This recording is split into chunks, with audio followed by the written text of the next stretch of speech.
Hi friends, welcome to English Mitra. This is our school session. We already 10th standard chapters cover. In the class, we first chapter cover The Adventures in a Banyan Tree by Ruskin Bond. We cover 10th in the second chapter a short story. The short story is The Snake and the Mirror.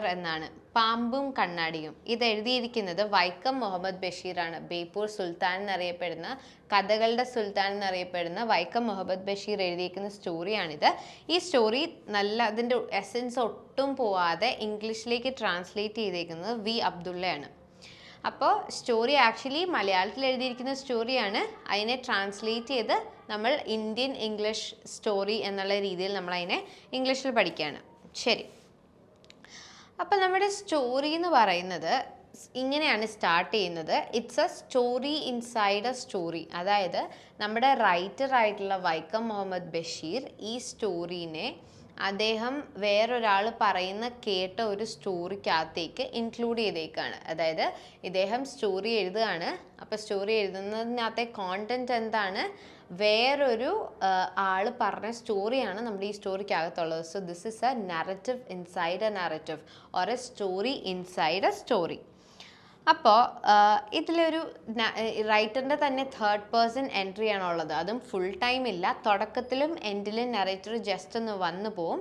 സ്റ്റാർട്ടിങ്ങിൽ നറേറ്ററിൻ്റെ ഒരു just entry ഉണ്ടാവും, എൻഡിൽ നറേറ്ററിൻ്റെ ഒരു entry ഉണ്ടാവും. ബാക്കി സമയത്ത് മൊത്തം ഈ നറേറ്റർ കേൾക്കുന്ന ആ ഒരു സ്റ്റോറി, അതായത് റൈറ്റർ കേൾക്കുന്ന ആ ഒരു സ്റ്റോറി നറേറ്റ് ചെയ്തിരിക്കുന്ന രീതിയിലാണ് ഇടഭാഗം മുഴുവൻ. അതായത് ഒരു ഹോമിയോപാത്താണ് നമ്മുടെ സ്റ്റോറിയുടെ സെൻട്രൽ ക്യാരക്ടർ, അല്ലെങ്കിൽ നമ്മൾ പ്രൊട്ടഗണിസ്റ്റ് എന്ന് വിളിക്കുന്നത് ഒരു ഹോമിയോപാത്താണ്. അതായത് ഹോമിയോപ്പതി പ്രാക്ടീസ് ചെയ്യുന്ന ഒരു ഡോക്ടറാണ് നമ്മുടെ സ്റ്റോറിയുടെ സെൻട്രൽ ക്യാരക്ടർ. അപ്പോൾ ഇദ്ദേഹത്തിന് വന്ന ഒരു അനുഭവം, ഇദ്ദേഹത്തിൻ്റെ ചെറുപ്പകാലത്തിൽ കല്യാണത്തിനൊക്കെ മുന്നേ ഇദ്ദേഹത്തിന് വന്ന ഒരു അനുഭവം ഇദ്ദേഹം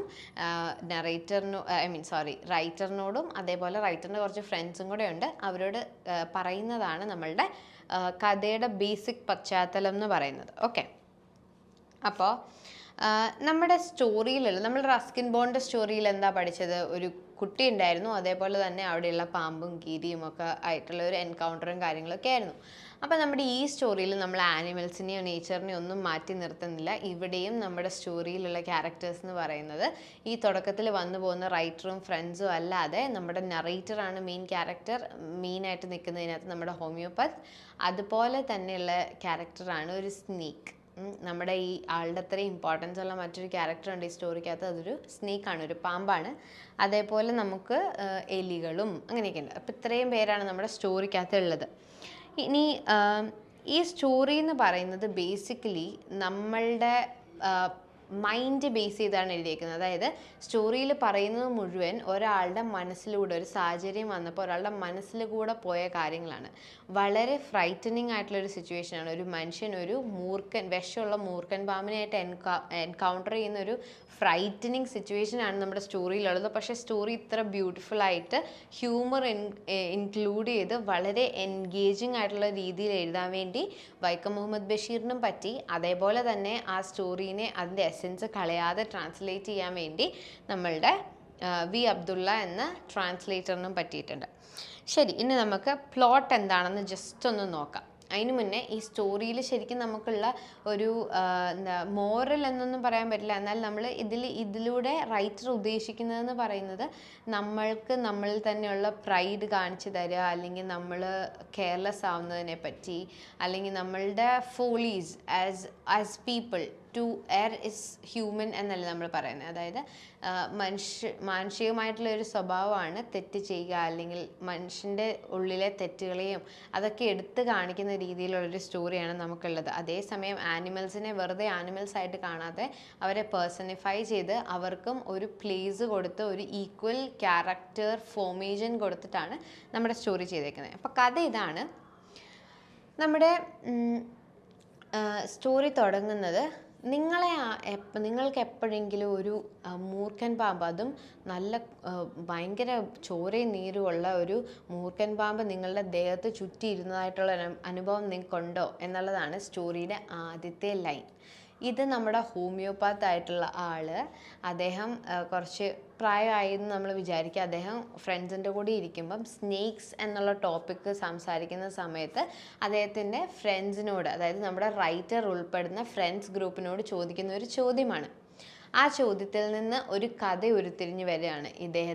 ഇദ്ദേഹം ചെറുപ്പത്തിലായിരുന്ന സമയത്ത്, കല്യാണം കഴിക്കുന്നതിന് മുന്നേ ഒരു ടൈമിൽ ഇദ്ദേഹത്തിന് വന്നൊരു എക്സ്പീരിയൻസ് ആണ് ഇനി നമ്മുടെ കഥ മുഴുവൻ പറയുന്നത്. അപ്പം നമ്മുടെ ഹോമിയോപ്പത്തിൻ്റെ അടുത്ത് പണ്ട് അങ്ങനെ പൈസ ഒന്നും ഇല്ലായിരുന്നു. ഇപ്പോൾ പൈസ ഉണ്ടോ ഇല്ലയോ നമ്മളോട് പറഞ്ഞില്ല. പക്ഷെ പണ്ട് അദ്ദേഹത്തെ ഒരു എന്ന് വെച്ചാൽ ഒത്തിരി ജസ്റ്റ് ഹോമിയോപ്പതി സ്റ്റാർട്ട് ചെയ്യുന്ന, പ്രാക്ടീസ് ചെയ്യാൻ തുടങ്ങുന്ന ഒരു സ്റ്റേജിൽ നിൽക്കുന്ന ഒരു ആളായിരുന്നു ഇദ്ദേഹം.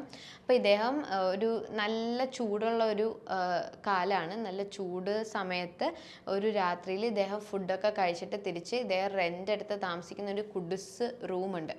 ആ റൂമിലേക്ക് ഇദ്ദേഹം ചെല്ലാണ്. അപ്പോൾ അവിടെ ആ റൂമിനെ പറ്റി തന്നെ പറയുന്നത് ഓടിട്ട നമ്മുടെ ഓടിലിങ്ങനെ ബീംസ് ഒക്കെ വെച്ചിട്ടുള്ള ഒരു പഴയ കെട്ടിടമാണ്.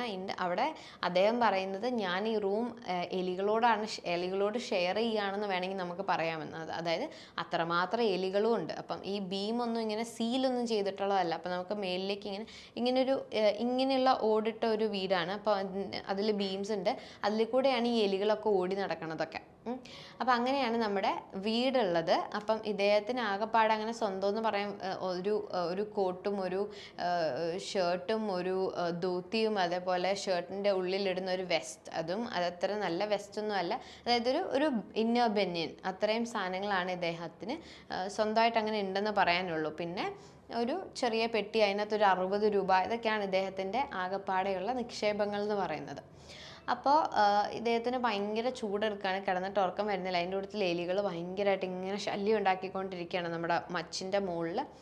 അപ്പോൾ ഇദ്ദേഹത്തിന് ഉറക്കം വരാതെ എണീറ്റ് ഇങ്ങനെ അങ്ങോട്ടും ഇങ്ങോട്ടും നടക്കുന്നു, ഒരു ബീഡി വലിക്കുന്നു. എന്നിട്ട് പിന്നെ ഇങ്ങനെ ഒരു റൂമിലേക്ക് പുറത്തേക്ക് നോക്കിയാൽ ആ റൂം മൊത്തം നമ്മളിങ്ങനെ വാർത്തിട്ടുണ്ടാവില്ല. അതിൻ്റെ പുറത്തേക്ക് പിന്നെ വരാന്തയും കാര്യങ്ങളൊക്കെയാണ്. അപ്പോൾ അദ്ദേഹം അങ്ങോട്ടൊക്കെ നടന്ന് ബീഡിയൊക്കെ ലൈറ്റ് ചെയ്ത് തിരിച്ച് വന്നിട്ട് ഇങ്ങനെ ചെയറിൽ ഇങ്ങനെ ഇരിക്കുക. എന്ത് ചെയ്തിട്ട് ഉറക്കം വരുന്നില്ല. അപ്പോൾ അങ്ങനെ ഇരിക്കുമ്പോഴാണ് ഇദ്ദേഹത്തിൻ്റെ ഒരു മെഡിക്കൽ ബുക്ക് എടുത്ത് ടേബിളിലേക്ക് വെക്കുന്നത്. അപ്പോൾ ആ ടേബിൾ ഓൾറെഡി എന്തൊക്കെയുണ്ട്, ഒരു ലാമ്പ്, ഇദ്ദേഹം ഇലക്ട്രിഫൈഡ് അല്ല ഈ സ്ഥലം, അതായത് കറണ്ട് ഇല്ല അവിടെ. അപ്പോൾ ഒരു കെറസിൻ ലാമ്പ് കത്തിച്ച് വെച്ചേക്കാണ്. ഓക്കെ, അപ്പോൾ കെറസിൻ ലാമ്പ് കത്തിച്ച് വെച്ചേക്കുന്നതിൻ്റെ അടുത്തൊരു വലിയ മിററും, മിററിനോട് ചേർന്ന് തല ചീവാൻ വേണ്ടി ഒരു ചെറിയ ചീർപ്പുമുണ്ട്. അപ്പോൾ ഈ മിററിലേക്ക് ഇദ്ദേഹം നോക്കുകയാണ് ഒരു പ്രാവശ്യം. അപ്പം നമുക്ക് എല്ലാവർക്കും ഉള്ളൊരു നാച്ചുറൽ ടെൻഡൻസിനെയാണ് നമ്മുടെ റൈറ്റർ അവിടെ കാണിക്കുന്നത്. അതായത് നമ്മൾ എവിടെ ഒരു മിറർ കണ്ടാലും നമ്മൾ ആ മിററിലേക്ക് നോക്കില്ലേ, നമ്മൾ ഓക്കെ ആയിട്ടാണോ ഇരിക്കുന്നത്, നമ്മൾ ഭംഗിയായിട്ടാണോ ഇരിക്കുന്നത്, നമുക്ക് എപ്പോഴും നോക്കാൻ ഒരു ടെൻഡൻസി ഉണ്ട് എവിടെ മിറർ കണ്ടാലും, അല്ലേ? അതേപോലെ ഇദ്ദേഹം ഈ മിററിലേക്ക് നോക്കിയിട്ട് വിചാരിക്കുക, ഞാൻ ഇച്ചിരൂടെ ഒന്ന് സെറ്റ് ആവാനുണ്ട്, ഇച്ചിരൂടെ ഒന്ന് മോൾഡ് ചെയ്തെടുക്കണം, എൻ്റെ മീശയൊക്കെ കുറച്ചുകൂടെ കട്ടി കുറച്ച് നല്ല ഭംഗിയാക്കി വെക്കണം. ഞാൻ ഒന്നും അല്ലെങ്കിൽ ഒരു ഡോക്ടറല്ലേ, അതും ഒരു അൺമാരീഡ് ഡോക്ടർ. അപ്പോൾ അദ്ദേഹത്തിൻ്റെ ഒരു പ്രൈഡ് ഉണ്ട്, ഞാനൊരു അൺമാരീഡ് ആയിട്ടുള്ള യങ് ആയിട്ടുള്ള ഹാൻസം ആയിട്ടുള്ള ഒരു ഡോക്ടറാണെന്നുള്ളൊരു പ്രൈഡൊക്കെയാണ് നമ്മളവിടെ കാണുന്നത്. അങ്ങനെ ഇദ്ദേഹം ഇതിലൊക്കെ നോക്കിയിരിക്കുന്ന സമയത്ത് പെട്ടെന്നൊരു ശബ്ദം കുറേ നേരമായിട്ടൊരു ശബ്ദം കേൾക്കുക. പക്ഷേ ഇദ്ദേഹം നോക്കുന്നൊന്നും ഉണ്ടായിരുന്നില്ല, എലികളുടെ ഒരു ശബ്ദമൊക്കെ ഇദ്ദേഹം കേൾക്കുന്നത്. അപ്പോൾ പെട്ടെന്നൊരു ശബ്ദം കേട്ടപ്പോഴത്തേക്ക് ഇദ്ദേഹം എന്ത് ചെയ്തു, ഇങ്ങനെ തിരിഞ്ഞു നോക്കിയതും ഇദ്ദേഹത്തിൻ്റെ ദേഹത്തേക്കൊരു മൂർഖൻ പാമ്പ് ഇങ്ങനെ കയ്യിൽ ഇങ്ങനെ തോളിൽ ഇങ്ങനെ ചുറ്റി വരിഞ്ഞതും ഒരേ സമയത്തായിരുന്നു. ഒരു ശബ്ദം കേട്ടു, തിരിഞ്ഞു നോക്കുന്ന അതേ സമയം, സൈമൾട്ടേനിയസ്ലി എന്നാണ് അവിടെ എഴുതിയേക്കുന്നത്. അത് അപ്പം തന്നെ നോക്കിയതും ഒരേ സമയത്തായിരുന്നു, ഇത് വന്ന് കയ്യിൽ ചുറ്റിയതും ഒരേ സമയത്തായിരുന്നു. ഒരു മൂർഖൻ പാമ്പ് വന്ന് നിലത്തേക്ക് വീഴുന്നു. ഓർക്കണം, കംപ്ലീറ്റ് ഇരുട്ടാണ്. ഒരു കെറസിൻ ലൈറ്റിൻ്റെ വെട്ടം മാത്രമേ, ലാമ്പിൻ്റെ വെട്ടം മാത്രമേ നമുക്കവിടെ ഉള്ളൂ. അപ്പോഴത്തേക്ക് ഇദ്ദേഹം ഇങ്ങനെ നിൽക്കുമ്പോൾ എത്ര ഫ്രൈറ്റനിങ് ആയിട്ടുള്ള സിറ്റുവേഷനാണെന്ന് ഓർത്ത് നോക്ക്. എന്തോ ശബ്ദം കേട്ട് തിരിഞ്ഞ് നോക്കുമ്പോഴത്തേക്ക് ഒരു വലിയ മൂർഖൻ പാമ്പ് ഇങ്ങനെ കയ്യിൽ കുനിയേക്കുവാണ്. അപ്പോൾ ഇദ്ദേഹം എന്തായി, നമ്മളൊക്കെ ഇങ്ങനെ അനങ്ങാതെ നിൽക്കും എന്ന് പറയുമല്ലേ, ഇദ്ദേഹം കംപ്ലീറ്റ് ഒരു ജീവനില്ലാത്തൊരു സ്റ്റോൺ പോലെ ഇങ്ങനെ സ്റ്റോൺ പോലെ ആയിപ്പോയി, ഒരു കല്ലായിപ്പോയി ഇദ്ദേഹം. എന്നിട്ട് കുറേ നേരം ഇദ്ദേഹം ഇങ്ങനെ നിന്നു, ഒന്നും ചെയ്യാൻ പറ്റുന്നില്ല, എന്താ ചെയ്യേണ്ടതെന്ന് അറിയത്തില്ല. അപ്പോൾ അദ്ദേഹത്തിൻ്റെ മനസ്സിൽ കൂടെ പോകുന്ന ചിന്തകളെല്ലാം നമ്മുടെ സ്റ്റോറിയിൽ വ്യക്തമായിട്ട് വ്യക്തമായിട്ട് എഴുതിയിട്ടുണ്ട്. അതൊരു റൈറ്ററിൻ്റെ വലിയ കഴിവാണ്. നമ്മുടെ സൈക്കിയിൽ നടക്കുന്ന കാര്യങ്ങളെ ഇങ്ങനെ പ്രസൻറ്റ് ചെയ്യുക എന്നുള്ളത് അത്ര ബ്യൂട്ടിഫുൾ ആയിട്ട് അതിനെ പ്രസൻറ്റ് ചെയ്തിട്ടുണ്ട്. അദ്ദേഹം ഇതുവരെ ആലോചിക്കുകയാണ്, ഞാൻ ഈ പാമ്പിനെ കടിച്ചാൽ, പാമ്പിൻ്റെ മുഖത്തിന് എത്ര ചേർന്നാണ് നിൽക്കുന്നത്, ഈ പാമ്പിനെ കടിച്ചാൽ എനിക്ക് അതിനുള്ള മരുന്ന് പോലും എൻ്റെ കയ്യിലില്ല എന്നൊക്കെയുള്ള ഒത്തിരി തോട്ട്സ് ഇദ്ദേഹത്തിൻ്റെ മനസ്സിൽ കൂടി, ഞാൻ എന്തുകൊണ്ട് ആ മരുന്ന് വാങ്ങിച്ച് വെക്കാഞ്ഞേ എന്നൊക്കെയുള്ള ഒത്തിരി തോട്ട്സ്. നമ്മളും അതിനോട് ഭയങ്കര റിലേറ്റ് ചെയ്യും. നമ്മൾ ഈ സ്റ്റോറി വായിക്കുമ്പോൾ ഇതേ സിറ്റുവേഷനിൽ നമ്മളെ തന്നെ ഒന്ന് നിർത്തിയിട്ട് വായിക്കണം, നമ്മൾ എങ്ങനെയായിരിക്കും ആ സിറ്റുവേഷനെ നേരിടുക എന്നുള്ളത്. ഓക്കെ, അപ്പോൾ ഇദ്ദേഹത്തെ ഇങ്ങനെ ഭയങ്കര ഇങ്ങനെ മനസ്സിൽ കൂടെ ഇങ്ങനെ ടെൻഷൻസ് പൊയ്ക്കൊണ്ടിരിക്കുന്ന സമയത്ത് ഈ സ്നേക്ക് എന്ത് ചെയ്തെന്നാണ് പറയുന്നത്, നമ്മുടെ മിറർ കണ്ടു. സ്നേക്ക് മിറർ കണ്ടപ്പോഴത്തേക്കും സ്നേക്കിന് ഒന്ന് ഭംഗി നോക്കാൻ തോന്നി. പിന്നെ സ്നേക്ക് പതുക്കെ ഈ മനുഷ്യനെ വിട്ടിട്ട് മിററിൻ്റെ മുന്നിൽ പോയി നിന്നിങ്ങനെ ഭംഗി ആസ്വദിക്കുന്നതാണ് ഇദ്ദേഹം ലാസ്റ്റായിട്ട് കാണുന്നത്. ഈ സ്നേക്ക് ഇദ്ദേഹത്തിൻ്റെ ദേഹത്ത് നിന്ന് ഇറങ്ങി ആ മിററിൻ്റെ മുന്നിൽ പോയി നിന്നതും ഇദ്ദേഹം ഒറ്റ ഓട്ടമായിരുന്നു. ഓടി ഒരു ഫ്രണ്ടിൻ്റെ വീട്ടിലെത്തുന്നവരെ രാത്രി ഇങ്ങനെ ഇറങ്ങി അങ്ങ് ഓടി.